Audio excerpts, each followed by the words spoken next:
Bismillahirrahmanirrahim. Rabbi syrah li sadri wa yassir li amri wahlul 'uqdatam min lisani yafqahu qawli.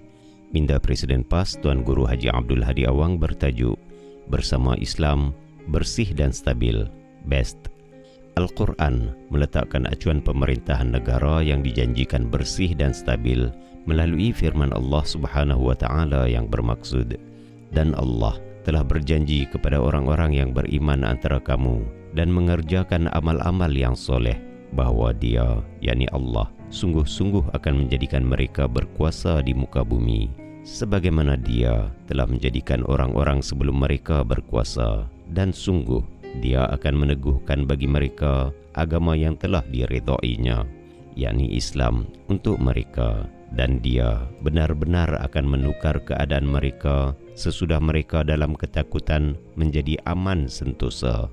Mereka tetap menyembahku, yakni Allah, dengan tiada mempersekutukan sesuatu apapun denganku, dan sesiapa yang tetap kufur, yakni ingkar melawan sesudah janji itu, maka mereka itulah orang-orang yang fasik. Surah An-Nur ayat 55.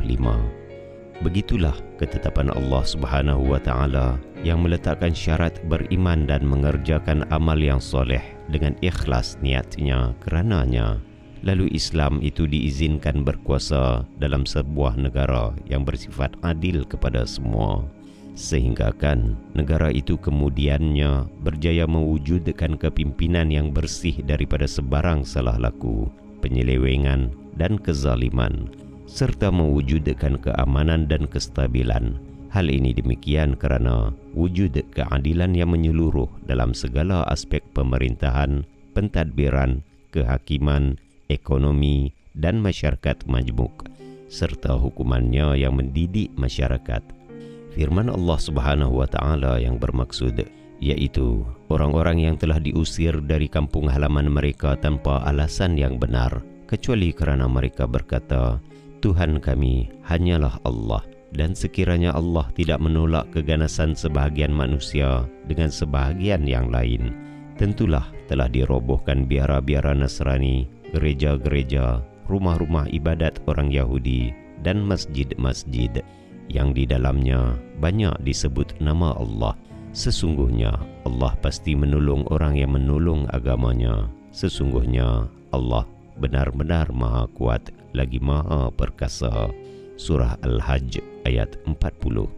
Sejarahnya terbukti selepas kemenangan Islam dicapai pada zaman Rasulullah sallallahu alaihi wasallam, para khulafa ar-rasyidin dalam kalangan para sahabat radhiyallahu anhu dan juga pengikut yang setia bersama Islam, apabila Islam itu dilaksanakan dengan sempurna, sehingga kan Islam berjaya memerintah negara besar yang luas perbatasannya meliputi Asia Tengah, Asia Tenggara, Afrika Utara dan Eropah Selatan, yakni Spanyol dan Portugal, dalam keadaan rakyatnya yang paling majmuk, terdiri daripada pelbagai bangsa dan agama, berada di bawah kerajaan Islam yang adil, bersih dan stabil.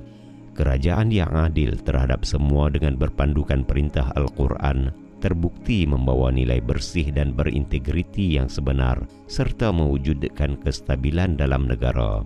Pemimpin negara yang dilantik dalam kalangan mereka yang memenuhi syarat-syarat untuk memimpin, lalu menjadi pemimpin yang beriman, budiman, berilmu dan beramal soleh. Islam berjaya menetapkan syarat berintegriti, bukan sahaja berilmu dan berakhlak yang menjadi keutamaannya, tetapi perkara yang paling penting ialah beriman. Iman akan menjadikan seseorang itu patuh kepada undang-undang, bukanlah disebabkan hukuman dunia semata-mata, bahkan juga takut akan hukuman akhirat yang lebih berat dan dahsyat mengikut perhitungan pahala dan dosa.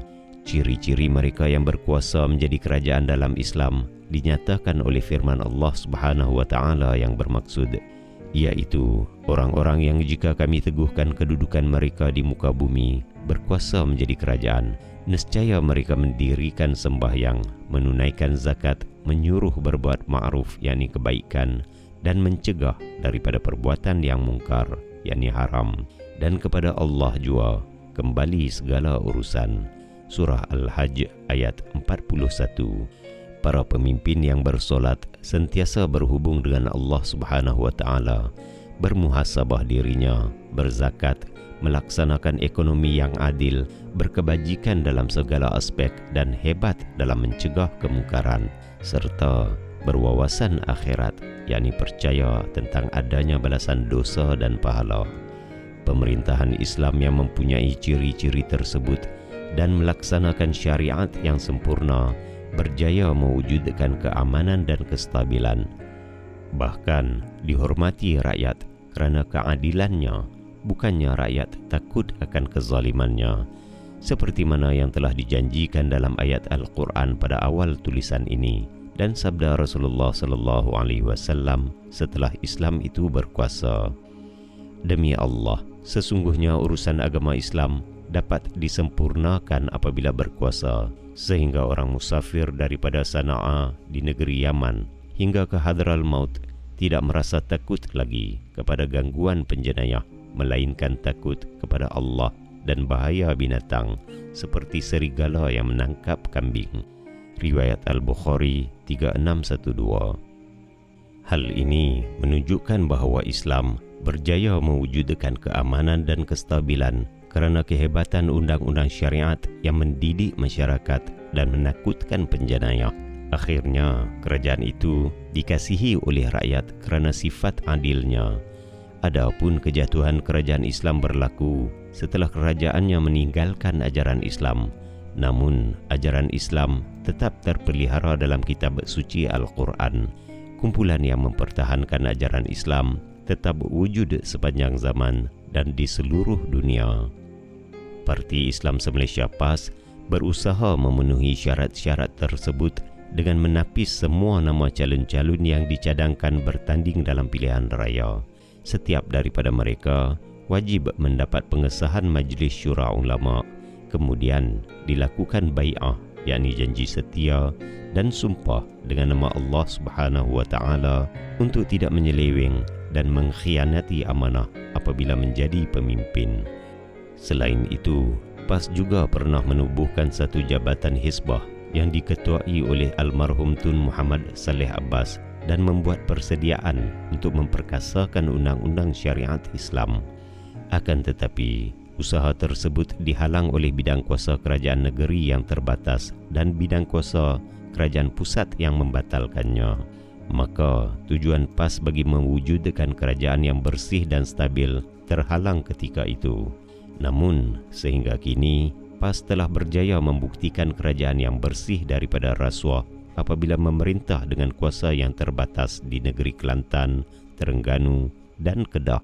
Termasuklah mengemudi beberapa kementerian yang ditugaskan kepada PAS mulai tahun 1974 hingga 1978 ketika menyertai kerajaan campuran pada era almarhum Tun Abdul Razak dahulu dan kini dalam Kerajaan Perikatan Nasional PN.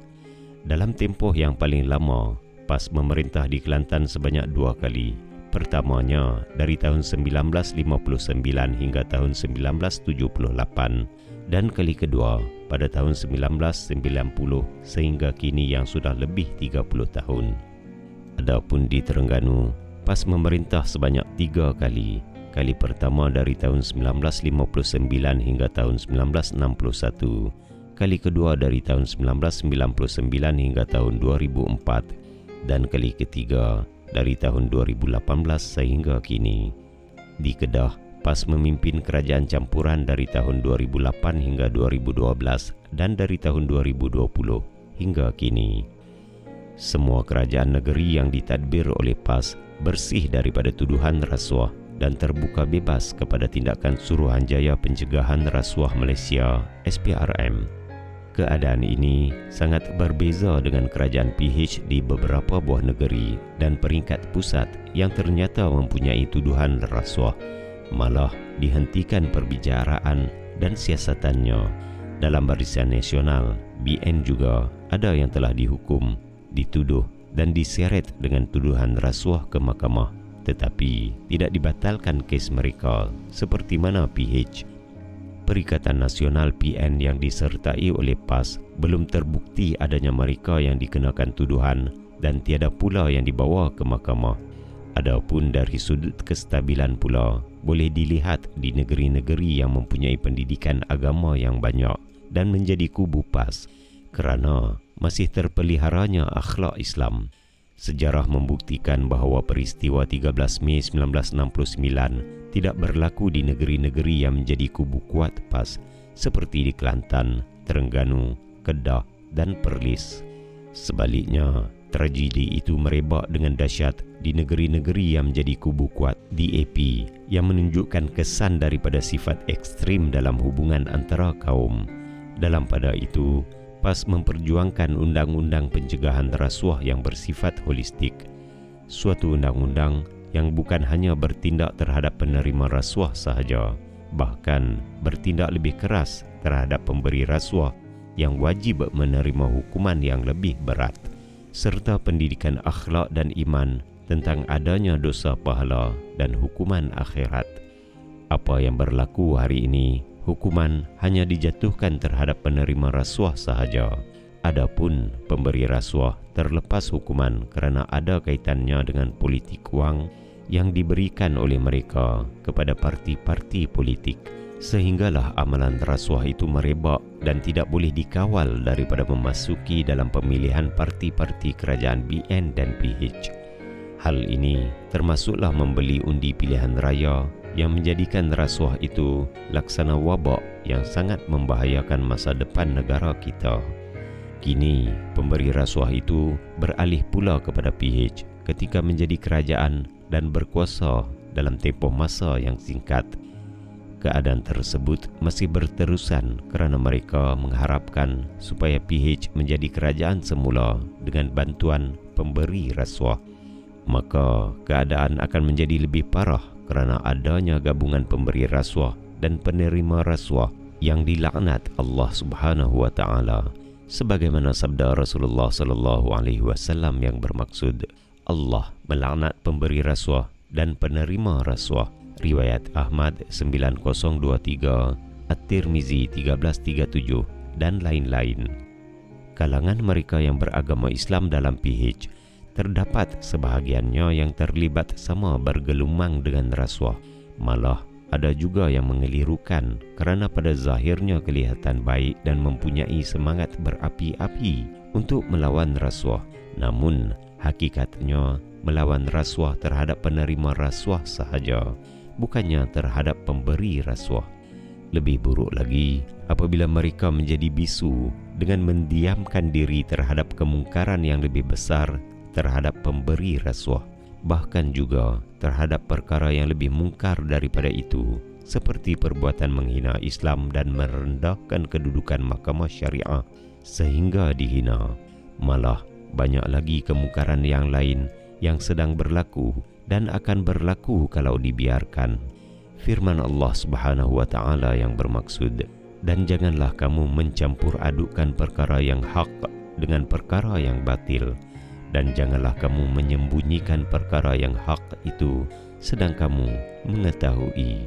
Surah Al-Baqarah ayat 42. Sabda Rasulullah sallallahu alaihi wasallam yang bermaksud, sesungguhnya perbandingan seorang yang bersama orang yang soleh dan bersama orang yang jahat laksana berada di sisi pembawa bauan harum dan tukang besi. Jika bersama pembawa bauan harum, nescaya disapu bauannya yang harum kepadamu, atau kamu dapat mencium baunya yang harum. Adapun tukang besi, sama ada terkena percikan bara apinya yang membakar pakaianmu atau mencium bau yang busuk. Riwayat Al-Bukhari 2101 dan Muslim 2628. Kita hendaklah bersama ajaran Islam yang sempurna, seperti mana firman Allah Subhanahu wa taala yang bermaksud, wahai orang-orang yang beriman, masuklah kamu ke dalam Islam secara keseluruhannya, dan janganlah kamu menuruti langkah-langkah syaitan. Sesungguhnya syaitan itu musuh yang nyata bagimu. Surah Al-Baqarah ayat 208. Ayat ini menunjukkan bahawa wajib menerima Islam yang sempurna dan melaksanakan hukum hakamnya secara sempurna dan holistik. Janganlah mengikut Islam hanya dalam aspek ibadat sahaja, tetapi dalam aspek pemerintahan negara pula meninggalkan Islam. Janganlah hanya bertindak terhadap penerima rasuah sahaja, tetapi meninggalkan pemberi rasuah. Dan janganlah mengikut undang-undang ciptaan manusia yang lemah, tetapi meninggalkan hukum Allah Subhanahu wa Ta'ala yang mendidik dan adil. Jenayah berat bukan sahaja rasuah, bahkan semua perkara yang ditetapkan oleh Islam sebagai jenayah berat. Ini termasuklah perkara yang berkait dengan ancaman terhadap rukun hidup yang menjadi maqasid asy-syariah yang memelihara agama, nyawa, akal, maruah dan harta. Firman Allah Subhanahu wa Ta'ala yang bermaksud, dan kami telah turunkan kepadamu Al-Quran dengan membawa kebenaran, membenarkan apa yang sebelumnya, yaitu kitab-kitab yang diturunkan sebelumnya, dan ujian terhadap kitab-kitab yang lain. Maka putuskanlah urusan mereka menurut apa yang Allah turunkan, dan janganlah kamu mengikuti hawa nafsu mereka dengan meninggalkan kebenaran yang telah datang kepadamu. Untuk tiap-tiap umat antara kamu, kami berikan aturan dan jalan yang terang.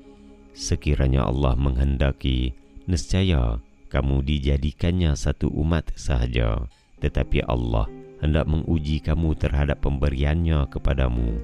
Maka berlumba-lumbalah berbuat kebajikan, hanya kepada Allah sahajalah kembali kamu semuanya. Lalu diberitahukannya kepadamu apa yang telah kamu perselisihkan itu, dan hendaklah kamu memutuskan perkara antara mereka menurut apa yang diturunkan Allah, dan janganlah kamu mengikuti hawa nafsu mereka.